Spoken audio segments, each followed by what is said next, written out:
Betting apps పై మాజీ మంత్రి హరీష్ రావు కీలక వ్యాఖ్యలు చేశారు. యువత చెడు వ్యసనాలకు అలవాటు పడొద్దన్నారు. అంబేద్కర్ జయంతి సందర్భంగా నిన్న రాత్రి ఏర్పాటు చేసిన ఓ కార్యక్రమంలో యువతను ఆయన హెచ్చరించారు. ఈజీ మనీకి ఎవరూ అలవాటు పడవద్దన్నారు. కష్టపడితేనే డబ్బులు వస్తాయన్నారు. తన గన్మ్యాన్ ఒకరు బెట్టింగ్ యాప్ లో డబ్బులు పెట్టి అప్పుల పాలయ్యాడని చెప్పారు. భార్య, ఇద్దరు చిన్నారులను గన్తో కాల్చి చంపి ఆ తర్వాత తాను కూడా ఆత్మహత్య చేసుకున్నాడని గుర్తు చేశారు. మద్యం, జూదం రెండూ ప్రమాదకరమే అని వాటి జోలికి వెళ్లవద్దని సూచించారు హరీష్ రావు.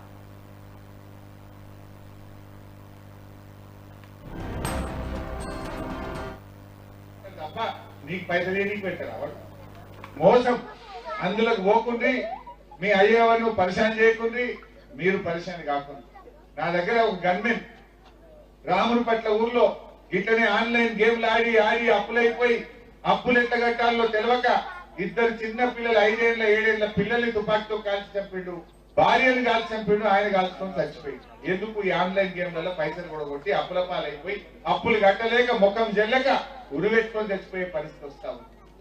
ఇలా ఏ ఊర్లో పోయినా పిల్లలు రాత్రంతా పడుకుంటలేరంటే పొద్దుదాకా పడుకున్నారు. కొంతమంది అందరిని అంటలేదు, కొంతమంది దానికి అలవాటు పడ్డారు. గుడుంబకు గంజాయికి ఆన్లైన్ గేమ్లకు పోయి జీవితాలు ఖరాబ్ చేసుకుంటున్నారు. దయచేసి యువకులు అమ్మాయిలు ఏం చేస్తలేరు, పిల్లలతోనే వచ్చింది పనిచేసి. మగ పిల్లలు బాగా ఆలోచన చేసి మీరందరూ కూడా ఈ ఆన్లైన్ గేములు బంద్ చేయండి, చదువు మీద దృష్టి పెట్టండి. అంబేద్కర్ ఎంత కష్టపడ్డాడు, ఎన్ని అవమానాలు ఎదుర్కొన్నాడు, ఆయన ఎంత కష్టపడితే పైకి వచ్చిండు. ఎవరమైనా కష్టాన్ని నమ్ముకోవాలి, సద్మార్గంలో నడవాలి.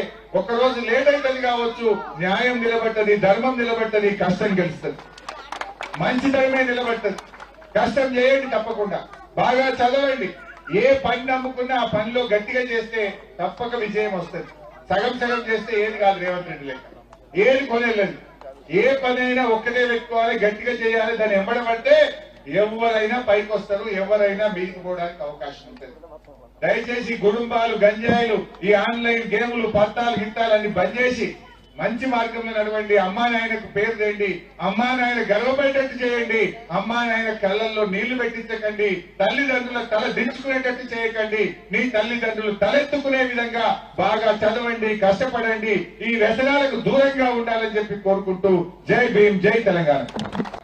నేను పిల్లల్ని బాగా చదివించండి. ఒకటి ఈ మధ్యన పిల్లలు జర ఫోన్లు పట్టుకొని బాగా ఆటలాడుతూ అవేందో ఏమంటారు వాటిని బెట్టింగ్ లక, లేకపోతే రెమీ గేమ్ లక, పబ్జీ గేమ్ లక, అవోటి ఇవోటి ఆడి ఆడి పిల్లలు అప్పుల పాలే అయ్యే వాళ్ళని పరిశాన్ చేస్తున్నారు. నేను మా పిల్లల్ని కోరేది ఒక్కటే, ఏ షార్ట్ కట్ ఎవరు మనకు పైసలు ఇవ్వరు. ఏదో ఈ పబ్జీ గేమ్ లో పైసలు సంపాదిస్తా, రాత్రికి రాత్రే నేను పెద్దగా అయిపోతా, కారు కొంటా, మోటార్ సైకిల్ కొంటా, ఇల్లు కడతా అని నీ ఆలోచన మంచిదే. కానీ ఎవడు మనకు పైసలు, నిన్ను గుంజుకోనికే వాడు గేమ్లు పెట్టారు తప్ప నీకు పైసలు నీకు పెట్టారు. వాడు మోసం అందులోకి పోకుండా మీ అయ్యేవాళ్ళు